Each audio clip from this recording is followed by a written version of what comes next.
Welcome, everyone. I'm Jenny Arnold from PPM Works, and today we will be covering data-driven decision-making with OnePlan reporting tools. We're going to go through just a couple of slides, and then, as I like to do, as you may know if you've seen my presentations in the past, I prefer to just dig right in and go into both OnePlan and Power BI so we can show you all the great things that OnePlan and its Power BI reporting has to offer. So let's dig right in. We do have some upcoming webinars. We host these every week, and even if you miss them on Wednesdays, we post them to our YouTube channel, so you can find them there. But you can take a look here at the upcoming webinars: streamlining workflows next week, collaboration and communication when it gets to be May, sustainability in project management, implementing green practices, always important. And then on May 21st, Agile Project Management with OnePlan, talking about best practices there. Today, though, we're going to cover why data-driven decisions matter. That may seem obvious, but we'll talk about why it's important for executives in particular to be able to get a look across the portfolio. So we're going to show that both in Power BI and in the portfolio view in OnePlan, because the presentation in OnePlan is pretty fantastic from a visual perspective. Okay, so even if you have a group of users to whom you're just giving read access, they can get really quick glances at the entire health of the portfolio. Okay, we'll do the introduction to OnePlan reporting, how you access that information, where those reports can be published and embedded in OnePlan in particular. We'll talk about some key reporting features. So I'll just go through a standard template that's available in OnePlan. They have many templates available. Today we're going to be talking about the portfolio template that just covers really just across the whole gamut of the environment. So financials, risks and issues, etc. And then on those also you will be able to see progress on the plans and risks and financials. Okay, all that is going to be part of our live demo. Okay, within the reports, you'll be able to view project health and KPIs. You can define what these KPIs are. Those can be set in OnePlan. So today I'm going to talk about how, although we are using really literally an out-of-the-box template for OnePlan, there's tons of customization that you can do that doesn't require any code. It would just be a matter of configuring new fields, maybe changing some of the calculations on KPIs, changing views to whatever your particular needs are for your business.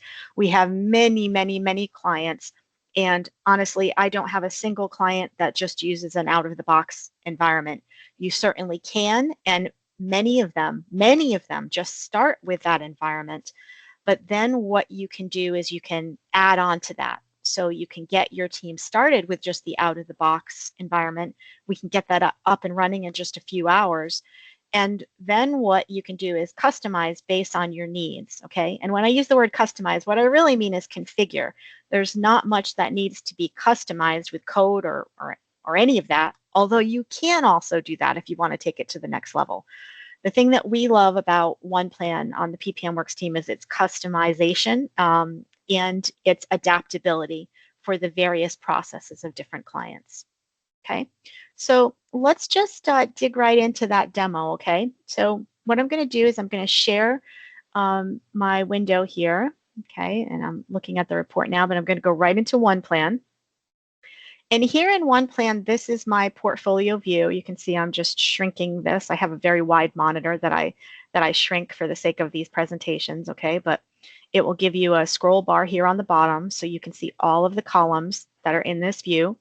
We can see the state of the projects. All of these color codes are determined by you. You can pick whatever colors you like, and that's available in the OnePlan configuration. This gear is available only to global admins, so you can decide who has gone through admin training and has the ability to get to that. You can set what qualifies as statuses. So the statuses for schedule health, financial, effort, and issue health are all set to these three values: on track, at risk, or off track. You can decide if there are values that are better suited for your team. We encourage consistency across these metrics because it makes reporting a little bit easier and easier to understand, which is the most important thing. When you're developing reports, you want them to be visually very clear so that nobody is ever looking at a report and saying, well, what exactly does that mean when it's this color? So we like to encourage consistency across those metrics, okay? In this particular out-of-the-box environment, there are business units. So on your report, you could filter if IT just wants to look at all of their plans, they could do that via filters in the report. And what's really great about OnePlan is right now we are in a list view. We can look at a board view of this. This board view happens to be based on project phase. These are referred to as process steps. Okay, these might actually be let's see, I think these are actually the states of the project. Okay, so we've got active, proposed, closed, and on hold. So that's what our board is showing, the state of the project. We've got different boards though by business unit. Okay, applications, IT. Okay, and these are color coded based on their health. We have status, health, and goals. Okay, so you can see lots of visual representation for the health of the portfolio in OnePlan. I'm a list gal. I tend to go to lists more than I go to the boards. So this is where I go to both in my own environment at PPM Works. We do use OnePlan and swear by it, but I like to have these demo environments ready for client demonstrations. Okay, now what's great about OnePlan is that it sits on the Microsoft platform, so it can just interact with all of the Microsoft available tools in M365. Okay, so we have several clients who integrate with Power Automate, for instance, to both send more detailed alerts than OnePlan has out of the box.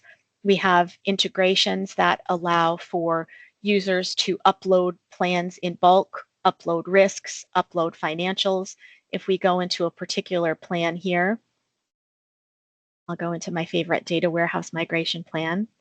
We have plan details here that are at the top level. And you can see within the environment, we have these statuses showing here as well.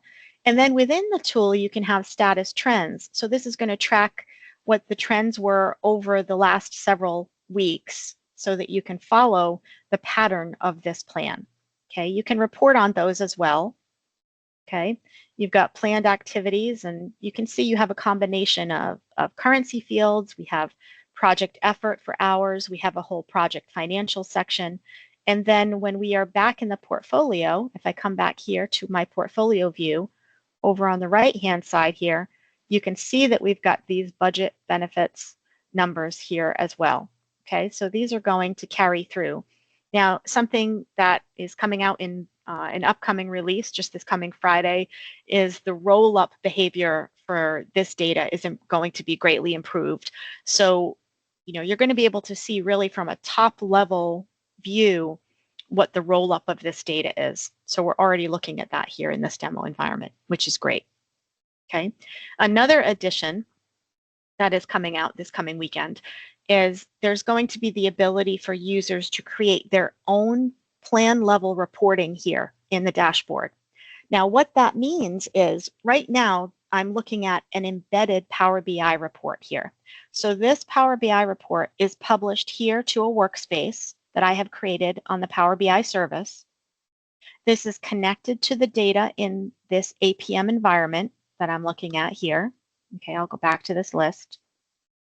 You do that via a reporting URL that is available in the OnePlan configuration. So this is a reporting template that can be downloaded, a Microsoft Power BI PBIT file, a Power BI template file. And then once you open that template file, if you are using the environment in an out-of-the-box manner, like I am here, the only thing you're going to have to do is put in that URL, and then you're going to have to sign in with an API key that you create in the OnePlan configuration. Okay. If you add any additional fields, as I mentioned that every one of my clients has done, those fields would need to be added into your Power BI desktop. Additionally, if you're using anything other than this very standard hierarchy of plans, we have lots of clients who say, well, we don't really use anything called portfolios or programs. This is what we really call them. We can change the names of these. We can also change the organization of these. So perhaps you're not really doing ADO, so you don't need epics. You just want to see programs and projects. We can do that as well. We also have the opportunity here for, this is looking at the portfolio view. So these would be any plans that are already in progress, okay? They might still be in the roll-up phase, like if we take a look here at one of these. We look at market research and I go to the top of the details page, you can see our first project phase here is initiation. But even before initiation, market research might have just been a great idea that somebody had that we needed to begin. So those would be here in the idea section, okay? So if we go into website redesign here, okay, these also have phases, okay? But these are just when these are just ideas. They're not even plans yet. So as you can see, here I only have details and reporting. Okay, this is important because what this means is that for these, there's not going to be a project schedule for these. You can have a project schedule if that's what your organization does. It's just that by default, the ideas section in OnePlan does not include project schedules. So that means that in reporting, there's not going to be a task summary or a timeline.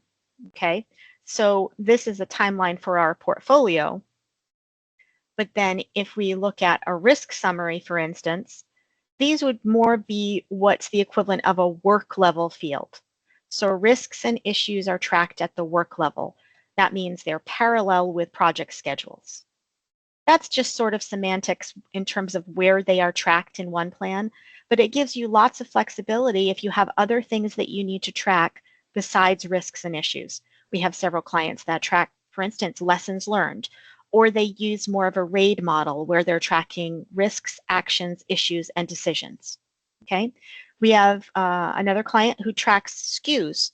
So if you need to track the products that you're developing and they each have SKU numbers and which project pertains to which SKUs, you can track those as well. Tons of flexibility there. So the translation for that is that when you're in one of these portfolio level plans, okay, you have a work plan here that will give you a list.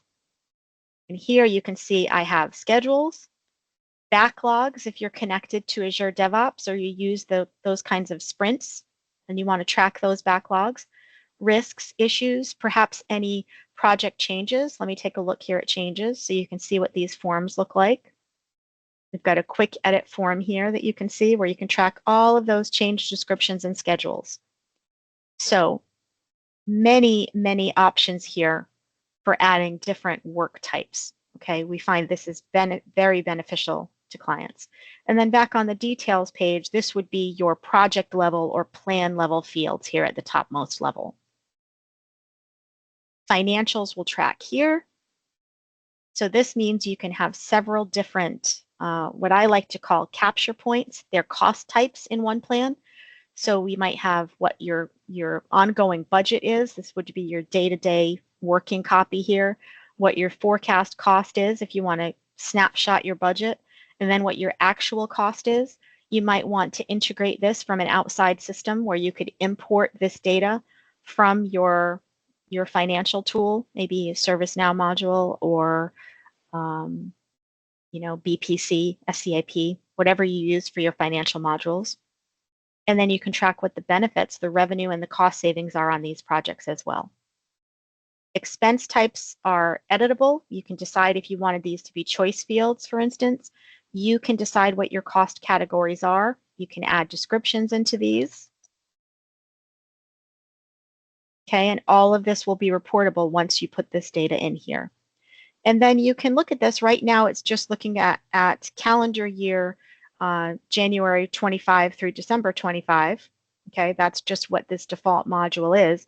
But we can offset this. So if your fiscal year, for instance, starts in October, we can make fiscal year 25 begin in October. You can also change the date range that you're looking at. You can look at just a quarter if you want, okay, and that will break it down into quarters. You can also show next 5 years if you prefer, okay, and you can check the additional types. You can compare one to another. So once you have data in here, you'd be able to compare your benefits to your budget, okay. So if I go back to budget here, this is really where the comparison helps. So you can compare your budget to your forecasts.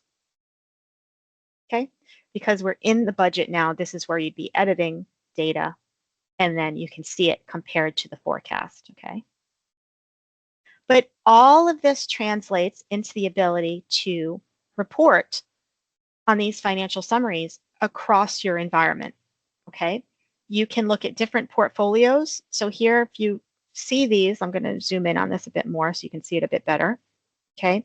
Application and development here is the top one, goes down to professional services delivery. So if I go back to my portfolio view and I collapse this, I sort this, okay, this is now what we're looking at here in the financial summary, okay? So I can look at just the financial health of the application and development portfolio here. So why this is very helpful is because you could have one group that's using a particular portfolio, you know, perhaps applications, the business unit is using the application development portfolio, marketing is using the brand management portfolio, okay? So you can also set these so that only the applications team has permission to this portfolio. Only the marketing team has permission to this portfolio. And the same would apply here. If they don't have permission to that data, then it would not pull into this Power BI report either. Okay, so that permission will trickle down. So we're looking at the application development portfolio now. Let's go to a different one. Let's go to capital investment. I'll zoom in just a little bit more here. And then within that, you're going to be able to see the programs here. Let's go to this application development one again, just because I know that there are several programs here. Okay, so we've got application development, and then there's agile development here. Okay, so if we select agile development, then below that, we should see the next plan types that are available. So the plan types here are only Epic plan types, okay? So that works out, that tracks. Got all projects here. I was looking to see if there was a mix of anywhere. So here's a good example. So if we looked at the business transformation and then digital transformation here, let's go back here. I'm going to clear these, select all. And I go to business transformation. Now I can select all on the programs, and you can see we have a variety of projects to see. Well, maybe I only want to look at the actual projects or the epics and the projects. Okay, you can select more than one. You can see the combination of the two. But these are going to closely align with the structure you have in your hierarchy here in your portfolio view. All of this can be edited in Power BI Desktop. You can see that I have the file open here, so I can make changes. I've got all of the different report pages. Okay. We also have the ability, we have a QA page here. Okay. So if we go back here and I go to my QA page here at the top, I can ask a question. The question I asked before as I was setting up for this webinar was, what is my budget variance? Okay. I've got about 120.8. So if I go to the portfolio summary here, I can see that that tracks. Okay. Budget variance of 120.08, actually, not 0.8. Okay, but you can ask whatever questions you want. How many risks in my portfolio? You probably are a better typer than I am. Okay, so that's going to give the count of risks. Okay, if I just do count of risks instead.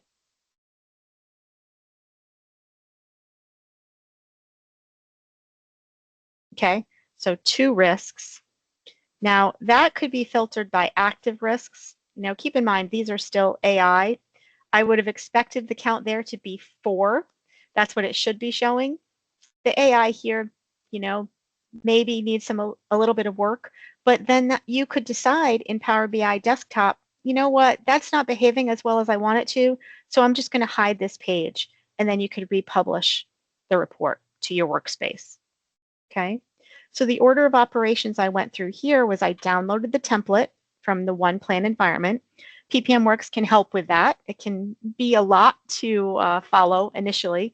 We have the steps memorized now, so we'd be happy to guide you in that process. And then we connect to the data. That would be by putting that report URL into the environment, okay? And that report URL can be found if we're in OnePlan and you're a global admin. You can go to the gear, and this will bring you to what I like to call under the hood, okay? And in integrations, you can see what that reporting URL is here, okay? I've created a report key, and that's what we're using. If you had new fields that you needed to add, you can see here's the section with plan fields, work fields, resource fields. So these work fields would be the fields that correspond to your project schedules, your risks, your issues, your backlog, etc.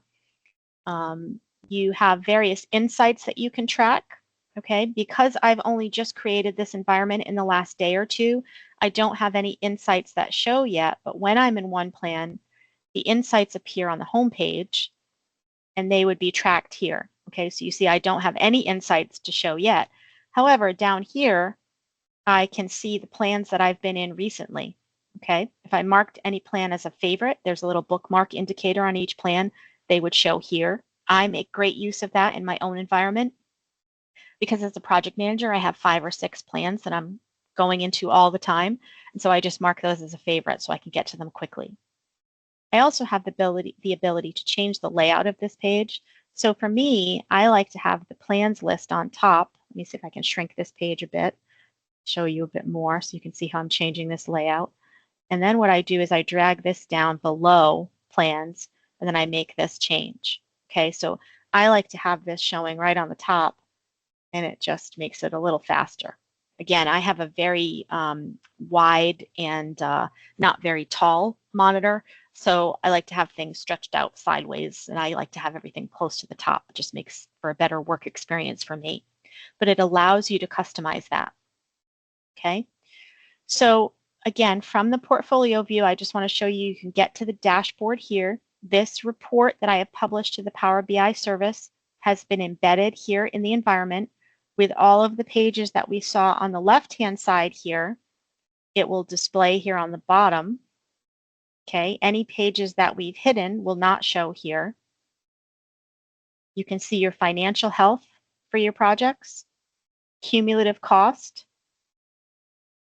cost details, and this would be where the insights show. So even though I don't see these on mine, it's because I myself don't have any insights to report, but these are the insights that are tracking across the portfolio. We have a risk summary page here. Okay, so the same kind of thing here, you can filter by portfolio. These filters are going to be pretty consistent across the top. If I go to cumulative cost, they're always going to show via synced slicers. So if I select a particular portfolio here, that's going to carry through to the next page. So by my portfolio, my program, and my plan type that I showed you aligns with that portfolio view that's visible here. Okay, so I'm in the dashboard portfolio view now, but this would be on my list is where those portfolio levels show. And then these are changes. So these would be those project change requests that are set up for each plan and each project. In OnePlan, the term project and plan is synonymous. So if you are coming from a different tool like Project Online, you might be used to the term project. We just use those interchangeably now at PPM Works. OnePlan obviously uses the terminology of plan to refer to any record. Okay, so that would be anything here is a plan type. So there are tons of options. There are timesheet reports that you can download if you're using timesheet reporting. There are specific resource utilization timesheet reports as well. And so those would carry through to your resource plan. Okay, and so if we had a resource report published here, there would be another place where you could go to look at your resource utilization, and it would show heat maps. but you have the ability to see these resource plans again from a really great visual perspective right here in the UI itself. So if you prefer to just work in live data, you can do that here as well. Otherwise, you can publish additional reports here to Power BI service and then embed them in your environment. We hope you found this helpful. We love to help people, particularly when it comes to reporting. That's probably the most fun I have at my job every day. So if you need any assistance, please don't hesitate to reach out to us at info@ppmworks.com. You should also check out our YouTube channel. You can subscribe to our YouTube channel at, just if you search for PPM Works, you'll find us, because all of these videos are posted once a week, and we have lots of other videos that you'll find helpful as well. So we hope that this has been beneficial. Like I said, please don't hesitate to reach out to us, and we look forward to seeing you on next week's webinar. Take care.